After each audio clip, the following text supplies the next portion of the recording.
All right, here is a finances update from Grapple for March. A couple weeks behind when I was supposed to do this. My bad.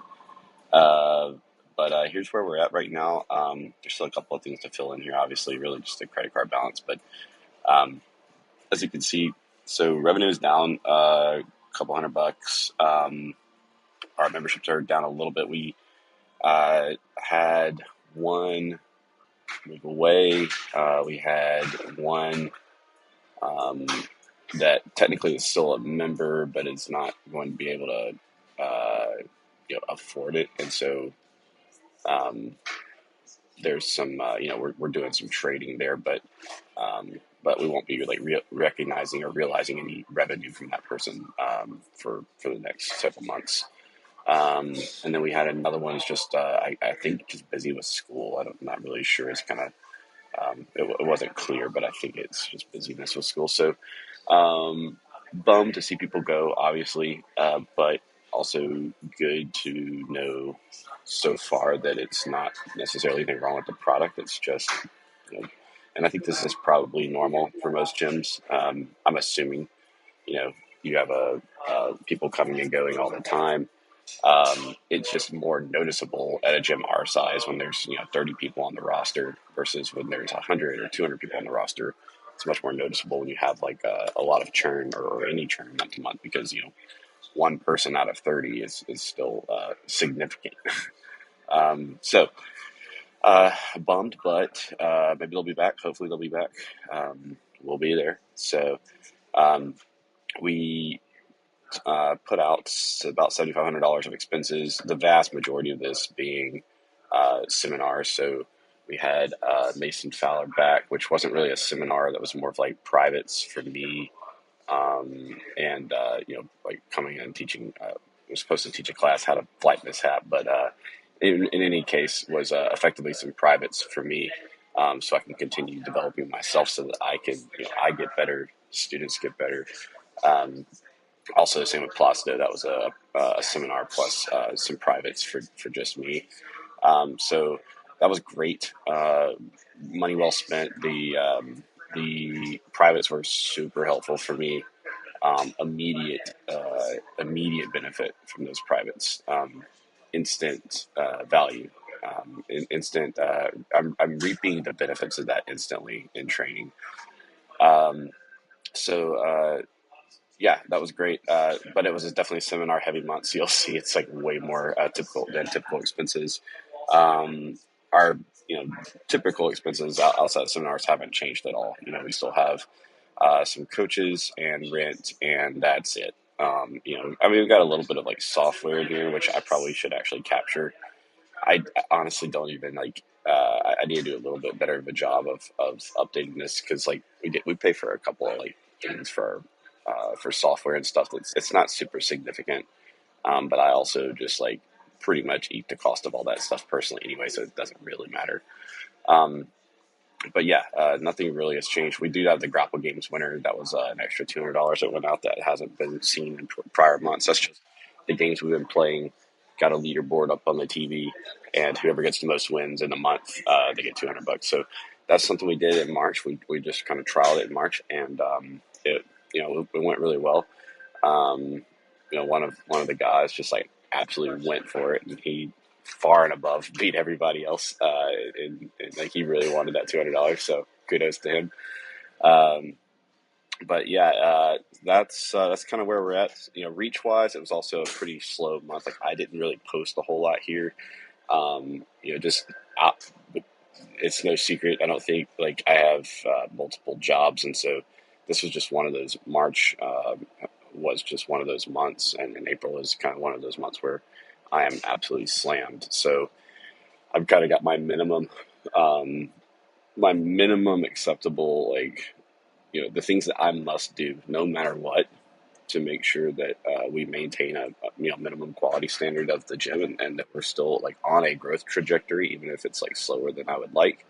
And that always is just going to come back to um, teaching and treating people well. And so like that's what I always fall back on is the consuming knowledge and being able to communicate it and be able to help identify where where students might be not getting it, so I can maybe communicate it better. Like the quality of the product itself, and then how I treat people. I think that's the the core, the pinnacle, the pillar of this business forever, right? Like even whether I'm doing a lot of social media or not, like everything has to fall back on um, do jujitsu well, teach jujitsu well, right? The product, and um, treat people well. And as long as I'm doing those two things, everything else can kind of fall by the wayside if it has to. If I have everything else, so much stuff going on with my day job and my everything on the side and all that kind of stuff.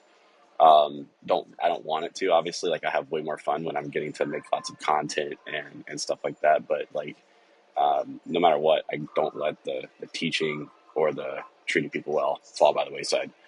Um, so that was one of those months. April's going to be one of those months.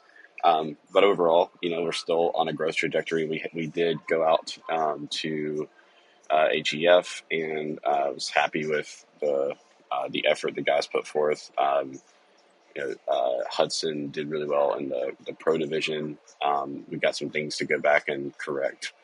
Um, him and Chad both were very close to taking first in their respective divisions. Chad had 3 matches with the same guy. I thought that was really cool, doing best 2 out of 3 if there's only one other person in your bracket. I think that's a really good, really smart move from AGF.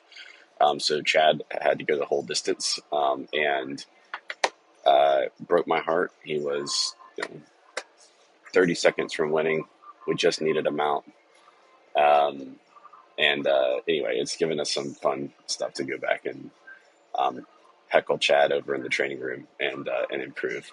So that's been fun. And then Hudson was also, he did really well. He went all the way to the finals for the pro division, and he had a match with a tough brown belt.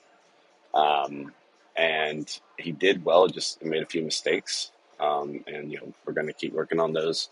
And I'm really excited to see where everybody is later this year. So we've got several other competitions coming up. I'm competing as well. We've got some other guys that are going to be competing. So you'll be seeing a lot more of us on the competitor circuit. So we're looking forward to coming out and testing ourselves and kind of seeing where we're at and what we need to fix. And just going to have a good time. In terms of growth, right now I have several things on the horizon. Not ready to share quite yet. I need to flesh the ideas out just a little bit more. But I will be providing some more updates for some of the things that we've had cooking. It's moving a little bit slower than I'd like, but that's just the nature of having multiple jobs. And jiu-jitsu is as much as I love it, and as much as I love this gym, it is my passion project. It is not my job, and I like to keep it that way. I don't want it to become a job. I don't want to make it all just about money all the time. So, but that also means sometimes I don't get to have as much fun just doing crazy ideas for the gym all the time. I have to actually work for a living. So cool. If y'all have any questions, let me know. I'm open to ideas too. Like I said, I have several things cooking here that I'll be sharing soon. The biggest ones will be some scheduled changes coming up. But I'll have more on that soon. I don't want this video to run too long. If anyone has questions about anything in the spreadsheet, again, you can always find this by going to our website, or you can go to gjj.link/growth, I believe, or it might be /finances. Yeah, it's /finances. No, it's not. Go to our website. I can't remember it right now. But yeah, if anyone has questions or ideas, open to hearing you out. And as always, anyone is welcome to come by the gym and train anytime. We think it's a fun, safe, friendly environment, and I work hard to keep it that way. So anyone's welcome of any skill level, anytime. We'll talk to y'all soon. See ya.